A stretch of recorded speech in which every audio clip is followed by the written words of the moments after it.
afternoon, ladies and gentlemen. Welcome to a special, afternoon version of Business and Brews.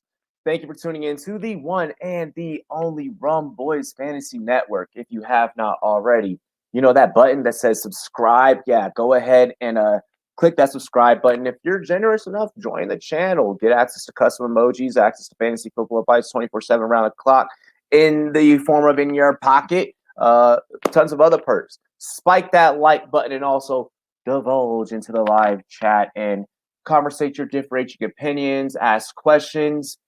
This is the Rum Boys Fantasy Network, Business and Brews.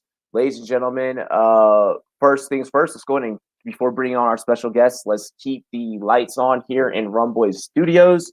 I would like to thank our sponsor, monkeyknifefight.com. Ladies and gentlemen, monkeyknifefight.com. If you have not already gone to monkeyknifefight.com, promo code RUMBOYS. Again, let me go ahead and type it up here. I don't know why my banner isn't already up. But there we go. Promo code RUMBOYS. Make sure that you guys tap in on monkeyknifefight.com. We greatly appreciate you all. I don't know why it still didn't pop up. Oh, well, we're just going to keep rolling with the punches. Also, invite link in the chat via Streamlabs. Download the SportsMe app on both iOS and Android. If you have not checked out the SportsMe app, quick click interactive content, 30-second quick click content. I apologize. You can debate myself or many other of the industry's leading analysts on the SportsMe app. You can even begin a battle or jump into a battle that is already active. Do you feel that Tim Tebow could be a tight end one? How successful is Joe Burrow going to be with this Bengals offense?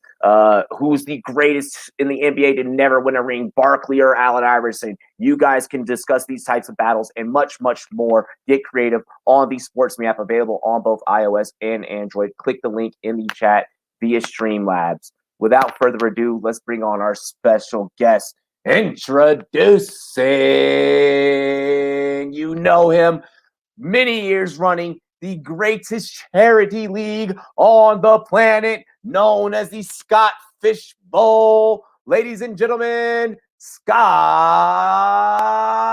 Fish. That's a lot of energy there in the middle of the day. I like it. I love it. Oh, you know, we play to play, or we pay to play. You know, we're out here. You know, gotta have the energy. Gotta separate yourself. You know, Scott, let's dive right into it, brother. Thank you for making some time out of your evening to be able to sit down with the Rum Boys Fantasy Network. I greatly appreciate you, brother. Let's start. Thanks. Oh, no worries, man. No worries. Long time coming, man. First off, thank you for allowing me now my third year in the Scott Fish Bowl. I greatly appreciate the opportunity. It means a lot to those of us in the fantasy industry. Let's get into your fantasy football journey. Let's go all the way back. Where do we begin? Time, date, year. What was your start, writer, on-air personality, all that good stuff? Wow. If we want to go back to the start of my fantasy football journey, I started playing in 1992. It was a dynasty league. That league is still around today. It's now a keeper league, but I've been playing since 92. I was only like 13 then. So, but my journey in the industry came in the late 90s when I was searching for leagues that allowed you to draft college players and then bring them up onto your pro squad after they graduate, which it's now a thing out there. Devy leagues are a thing. Developmental leagues are a thing out there. But in the late 90s, it was not. And I was searching all over late 90s, early 2000s for something like it online. Couldn't find it. Ended up at a message board where like I searched message boards and AOL chats and all this stuff. I was about to say AOL. Yep. But the early 2000s, I ended up at a message board that I kind of stuck around because talking fantasy football, a lot of like-minded folks. And a few years in, like 2003 to 2005-ish, they had me start writing the start sit column and the waiver wire column for that site. And that's kind of where it started, was trying to get a question answered on what you're just trying to find anything about Devy leagues, and it didn't exist. So I kind of pushed it out there. Hell yeah. I love that. I love that fantasy is either something for for my generation, right? You know, kind of like the millennials, you know, in our 30s, you know, in our like beginning 30s, it was passed down to us, and we kind of started, you know, right towards the end of the tail end of, you know, filling them out on paper, but you know, it was web based. It wasn't app based yet. You know, we still had flip phones and shit back then. You know, the brick phone that you could play kickball with the Nokia brick phone and it wouldn't break. Right. But no, like, you know, so you know, going from web based into like now like app based, I love interviewing guys like yourself where you've been around for the turn. And I bring this up to ask, you've been around. How do you kind of view a lot of the new wave of analysts that are coming out, the new ways of doing things? We've gone from paper to print to web based platform to now app based, and now content creation has just exploded into so many different ways. We're on YouTube now. Like, I mean, come on. Yeah.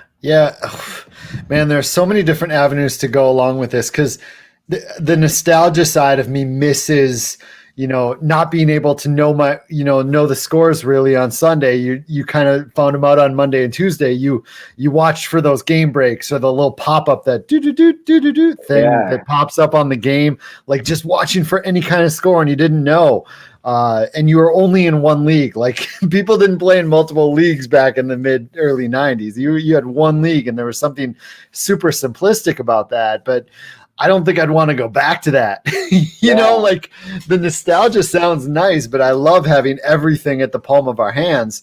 And I love, on the content side, the industry side, like back then, and even, you know, there weren't a lot of personalities, right? Like there was the Paul Charchians doing the fan ball and whatnot, that like they had really funny, entertaining stuff. In fact, I believe an NFL player threatened to sue them once because they might have crossed the line with some of their humor. Maybe. But yep. But there were guys, you know, like a much smaller amount of people, and some of them just didn't have personality. They just threw out rankings and you know, this basic stuff. There are a couple with personality, but now we have all these different, like, entertaining, like, there are games, you know, there are shows with games, there are shows with like contests, there are like unique, like so many different types of unique writing styles, so many types of unique shows and podcasts that some people think it's a little oversaturated.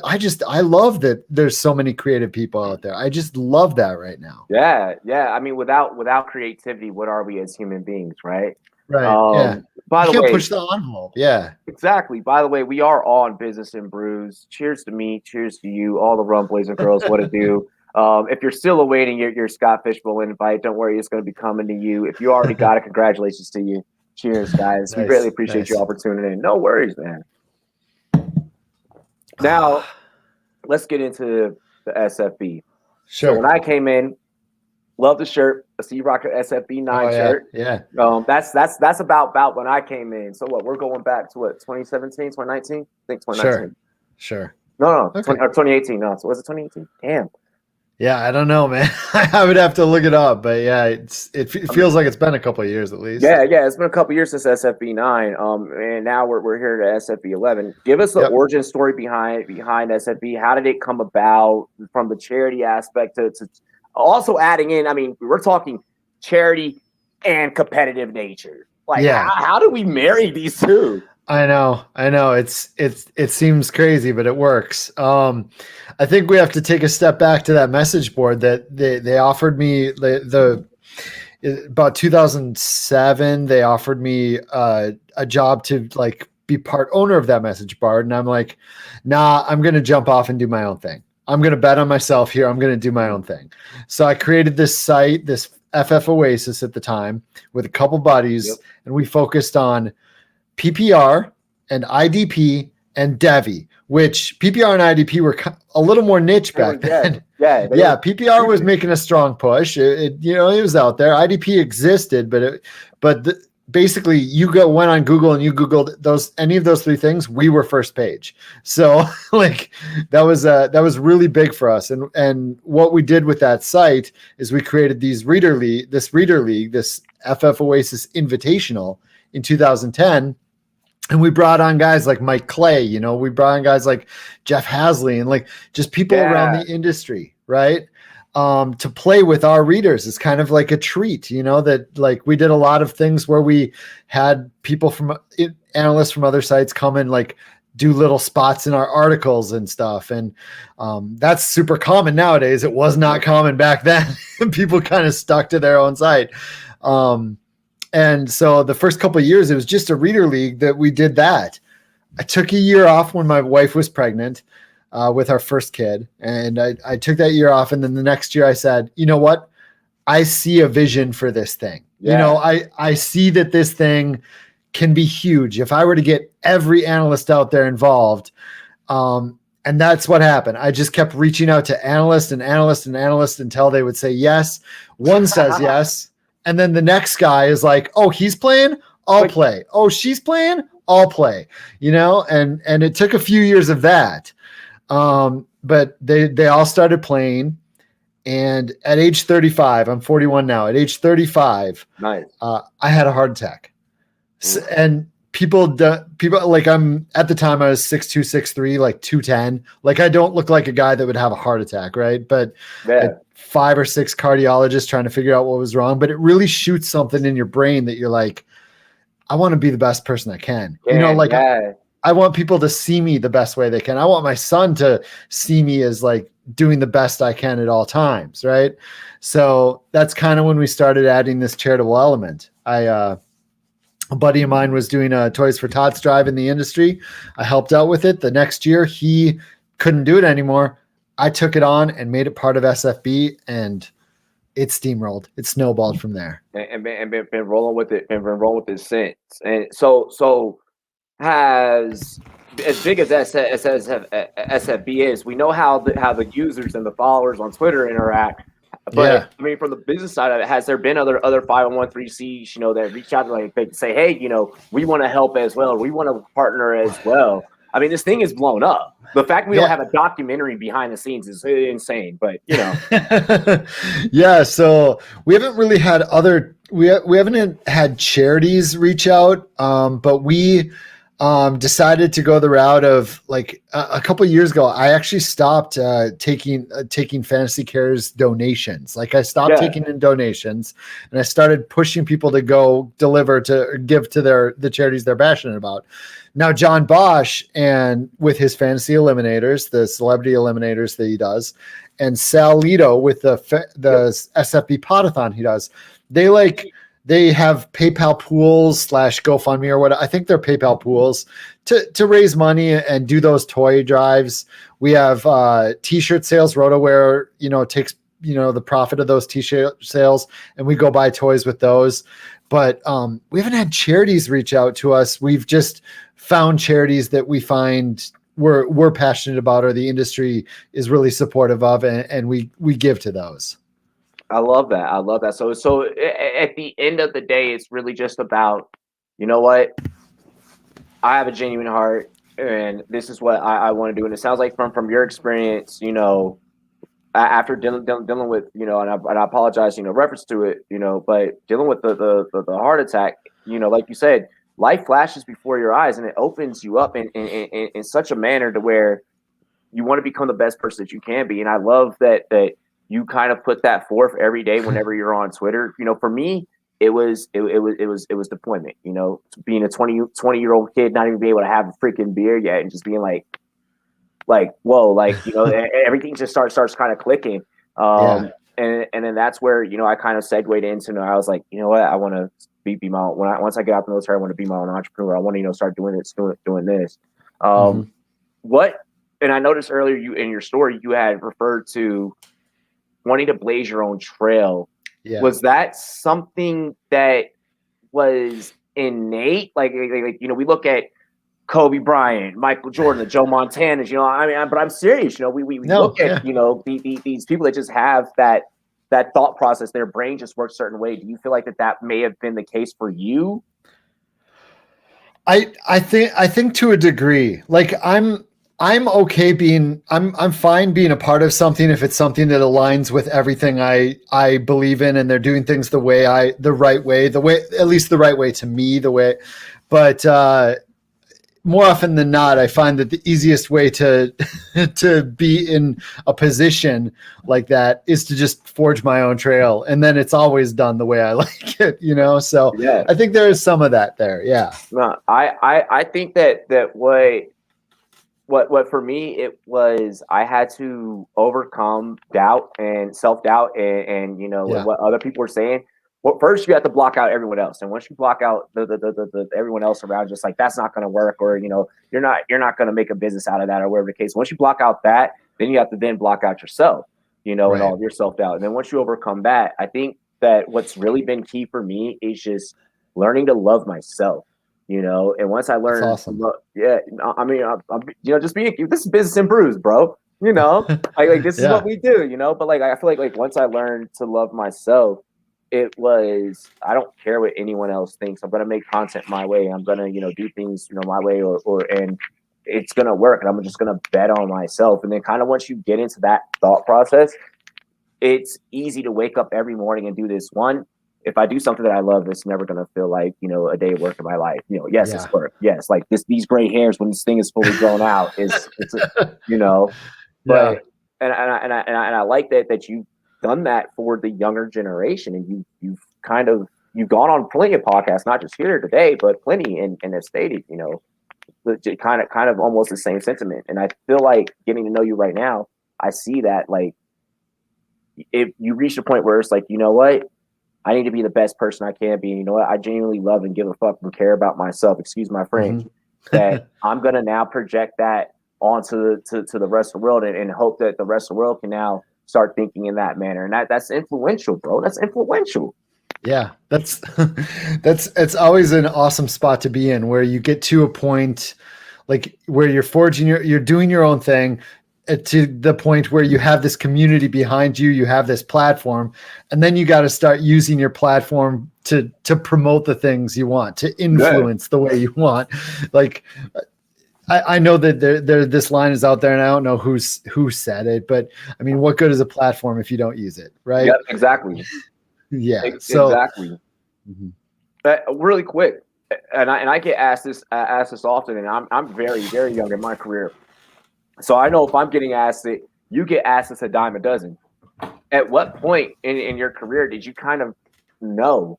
Like, I mean, one, you were definitely clearly manifesting this path. I mean, you had to believe in yourself, and you had to speak this into the atmosphere in the universe. At what point did you know that, like, all right, I need to now change direction. I need to now utilize this platform that I'm being given to do more? Yeah, I think it was right around with the heart attack, but that also was like within that same year. Like, I think within that same year and a half, that's when I started getting full-time offers in the industry. So you get a level of confidence from full-time offers from inside the fantasy football industry, which are so rare as it is. So I think that confidence helped. But I go right back to about 5 years ago when this SFB started getting to the point where thousands of people were signing up that I couldn't even get in the league because there's so many people signing up, where I was interacting with just about everyone in the industry. I had just had my heart attack. I think right at that point is where I realized it. And then some full-time offers came, and I had the confidence and realized, all right, this is what I'm doing.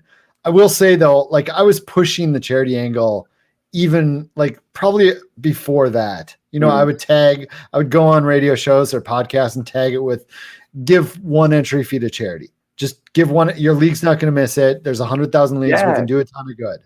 I used to say that on every single show I went on. And the same thing with Devi, honestly. Like, I used to mention something related to Devi leagues on every show I went on. And I think if you push it on enough shows and enough ears hear it, eventually it's going to start to work, right? Yeah, it just catches fire. It snowballs. Yeah. And hey, I appreciate that. A lot of that. All right, so one more question on the business side, and we'll start getting into, some player talk, some fantasy football. We'll break up the monotony a little bit, let the people pick your brain. You mentioned that earlier in our interview. I think we were around about the 10-minute mark for all of our viewers out there. If you want to go back and catch some really knowledgeable gems that Scott's dropping, you mentioned that you guys were from Fantasy Oasis, that you were the first ones to kind of pop up, no matter what people had searched in terms of IP, Devi, and et cetera. Yep. How important was it back then to get ahead of the SEO train, and how can new podcasters and new entrepreneurs in today kind of learn and leverage SEO to help themselves stand out more in the marketplace? Oh my gosh, it's huge. That's why the footballers are so big. I'm not sure if you've had Andy on this show, but Andy is like working on it. He is an SEO like savant. That's one of the reasons they got so big. We worked really hard on SEO. We actually had a guy on our writing team, a content guy who his main job was SEO work. So he did a ton of work helping us with that. It seems pretty big, especially with YouTube, which, YouTube is owned by Google. It's like a big search engine, right? So SEO with YouTube videos especially is very important. I wish that I knew more about how to do SEO, like really valuable SEO stuff myself. I know the stuff I remember from 2007 to 2011. And I know a little bit more stuff that I picked up over the years, but I have to imagine even the stuff I know nowadays is slightly outdated. I feel like they change the algorithms consistently to try to keep people from screwing with the system. Dude, I have this thing, right? It's the fantasy football social media circle of life. Yes, that's a pure Lion King reference. And like, it's literally how we use it a lot when I work with our interns over at SportsMe, man. And I'll get it over to you. You'll be like, what? Like, wow, all the different social medias that you have to like promote on in order to optimize. Like, we're talking like repackaging one piece of content to make 32 to 64 different pieces of content, and each one has a different way that you have to publish it and do it. It's insane. It's insane. Yeah. But I enjoy it now. Like, I enjoy it. I love teaching people about it. But I just had to add. Dude, it's a world it's a world and a language within itself, for real. We could do a completely different show about that alone. And I like that you brought up Andy, man, because I really want to pick his brain about it one day. You should. One. He's such a good dude too. I've hung out with them a few times. And every time I get to talk to Ant, like, they are really good business-minded people. That's the crazy thing. Like, there's some of us, I get the feeling you're one of those guys too, but like, when you talk to them behind the scenes, they are just so smart business-wise, and it really worked. I had said something on a pod earlier when we were talking about market oversaturation. I was like, if you think it's oversaturated now, imagine when Netflix comes down and offers the very first fantasy football podcast, Netflix Sports. Like, just imagine when that happens. Like, just wait, so I love it. Let's get into some fantasy football talk. We talked a little bit about Devy. We're going to bring it into rookies because that's what everyone's hype about. We got our schedules. We went through the draft. Who do you feel? Running back, receiver, tight end, any position. All right. Who do you feel is going to skill positions? The quarterbacks, I feel like, are pretty easy, but in terms of the skill guys that are doing all the pass catching stuff. Yeah, you cut out for a second. You just talking specifically rookies? Oh, yeah, just rookies. I'm sorry. Yeah. And are you talking year one or dynasty? It's one of those things you have so many backup questions. Let's go dynasty. We'll go dynasty. Yeah. So there are guys that everybody knows all the first rounders, right? Like the Chases, the Pitts, the Najees, all of them. But once I get into that second round, I find myself grabbing Terrace Marshall in almost every freaking draft in that early second round. I just love the landing spot. I love watching that dude. He played so much in the slot, and he can fill in right where Curtis Marshall left. He can go outside, and if Robbie Anderson leaves after the season, I love that he's reunited with Joe Brady. It seems like so many, like, not just he's a coach wide receiver, but I love that so many like quarterback wide receiver duos found themselves on, like, I wonder if Burrow and Tua and stuff were banging the drum for certain players to get their college wide receivers back. But man, I love Terrace. Dude, I am the same way. We're talking 82.1% out of the slot, and he is a big body slot too. Yeah, he's big. Yeah. In the words of one great hip hop group, Outkast, I love the way you move. This dude plays the slot so amazing. He's like Robbie was on Marshall an hour or so ago. Exactly. Thank you. Oh, nice. Nice. Dude, I did not watch that show, by the way. I'm coming fresh with that. That's what made it so amazing. And I've been beating this drum for a hot minute. If you guys out there do not think, everyone at home, if you don't think that this Carolina offense is going to look significantly different, like, come on, pay attention to some X's and O's. That whole division is going to look different. So they're actually, now they have like actual receivers. They're going to be able to spread the field. Yes, Christian McCaffrey will still be Christian McCaffrey. Right. Maybe we see a couple of snaps from Chuba Hubbard. That's why they draft him, so that McCaffrey can last longer and remain being a commodity. I love Terrace Marshall. I think that he will have a splash in this offense. Did you watch how much Darnold peppered his slot receivers in New York too? Yes. Like, especially when Robbie was gone, but still, even before, like even Crowder had some like 11 catch games. You know, like he hits the slot. Terrace Marshall's perception, Matt from Matt Harmon, just like the success by route, just like I love it. As soon as I see it, I'm just like, oh yes, give me more. I've not seen that. I'll have to take a look at that. Love Matt. Love Matt. It's funny how it feels like we see these groups, like people come up as groups of analysts, right? Like there's this group from the last couple of years that the people in your kind of circle that you've, like Matt Harmon was in my group, right? Like it was me and Matt Harmon and Liz Loza and Matthew Freeman and like a bunch in that group all came up together. It's fun when those guys come up. Heath Cummings, stuff like that. Yeah, I was recently. Yeah, I saw you tweet about him earlier, and I was like, yeah, Heath too. Yeah, like I that group they're my people. Ironically enough, I grabbed Terrace Marshall in that mock draft as well. We went single QB dynasty, and I was like, if you're gonna let this happen, I'm going to take full advantage of it.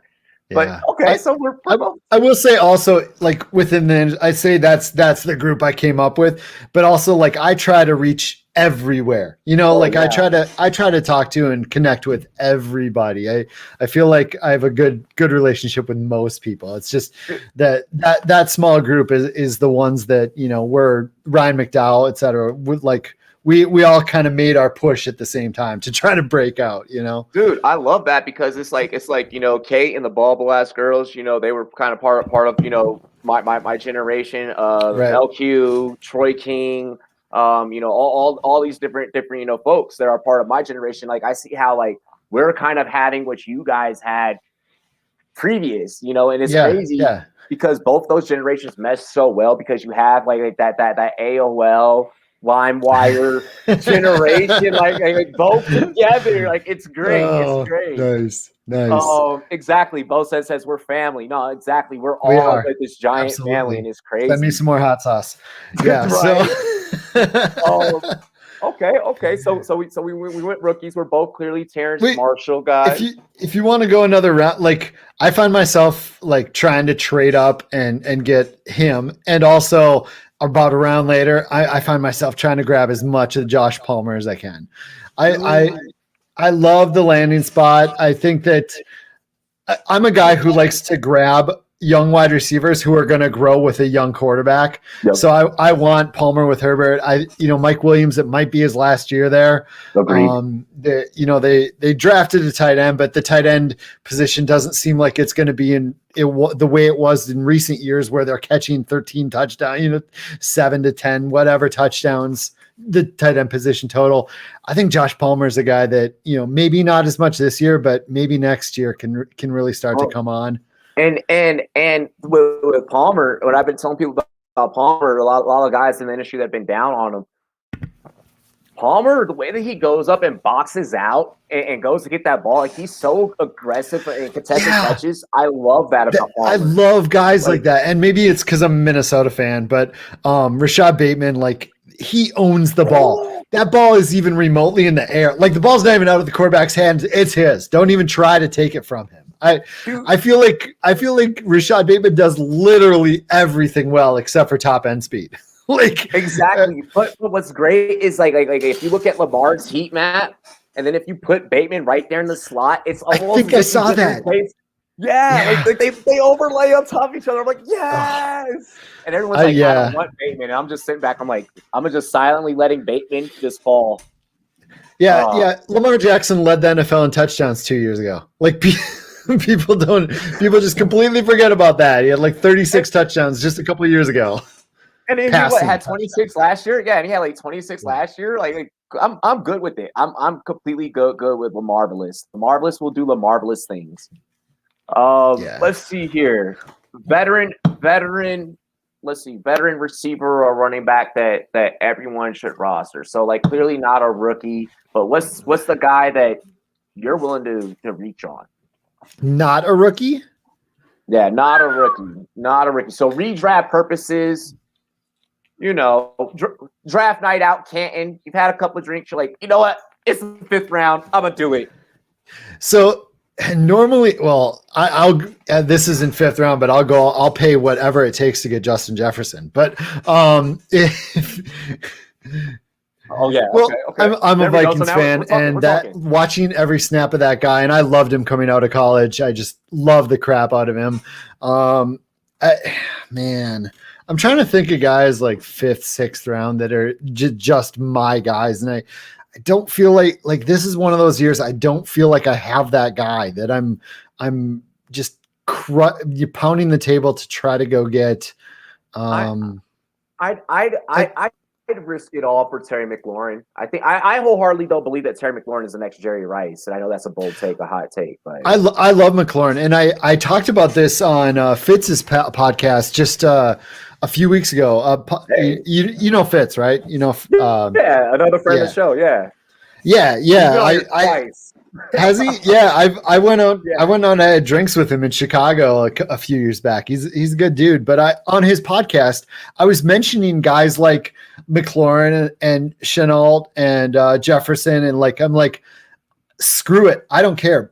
Pay up and buy high, because I think that they're even going to be better than what I'm buying them at. Yeah, and McLaurin is one I brought up specifically. I'm like, I think that his future is extremely bright, and I will pay the top end price now because I think it's going to go up. And what's beautiful about McLaurin is that he is 3rd round safe. So that all my RB, my double RB guys, you want to go RB. This is just sitting there purely for the taking. Like, this is gold. This is gold. Nice. So I love it. Myles Gaskin or Mike Davis as Scott Cobb. Ooh. Jeez. Is this? We're talking 12th round. I guess Gaskin. I go Mike Davis because of what he did last year. I know. I'm still not sold on that backfield. But both offense, there's something to be said. I think my hesitation with Davis over Gaskin is that I feel like Atlanta, their defense is so bad and their wide receivers are so good that there's going to be so many passing touchdowns. It's 9th round. Yeah. Oh, man. Okay, here's the thing. If Tua can't get it together, they will run the ball They had no problem giving him like 20 carries in games last year. I love to see that. Yeah. Could see Gurley joining either backfield. Gurley back to Atlanta. Oh my goodness! I'll go Gaskin. I'll side with Scott. And this is a coin flip. Like, this is a 1A 1B. It's super. I completely see both sides. Oh man! Really quick, Scott. Before we sign off. Are you going to be going to Canton? Are you going to be experiencing the Fantasy Football Expo this year? Man, you were like the 11th person to ask me that this week.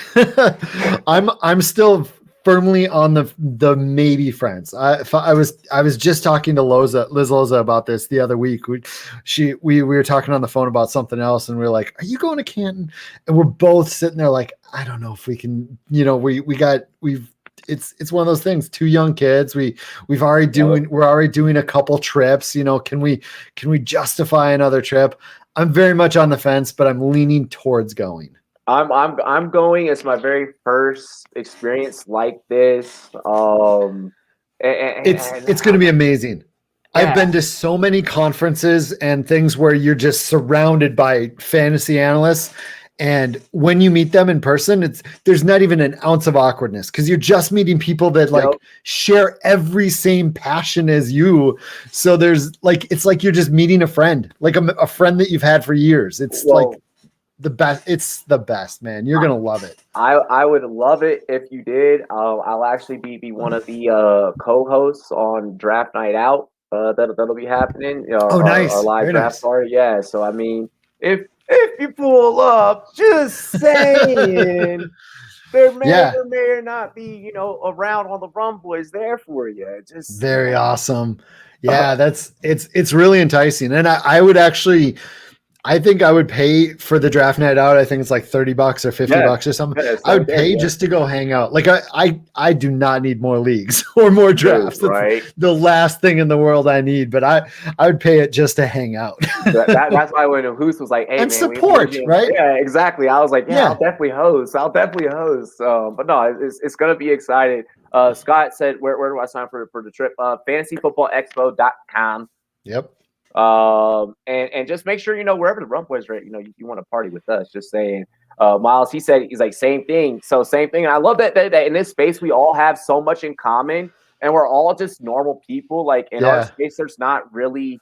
It's not like rock and roll, right? Where like, oh my gosh, I just met Motley Crue, and like you're fainting in front of Nikki Sixx right there, like at that point, right? Yeah. We're all just normal people doing the same stuff. We're all just normal people. Like I'm not gonna lie. All right.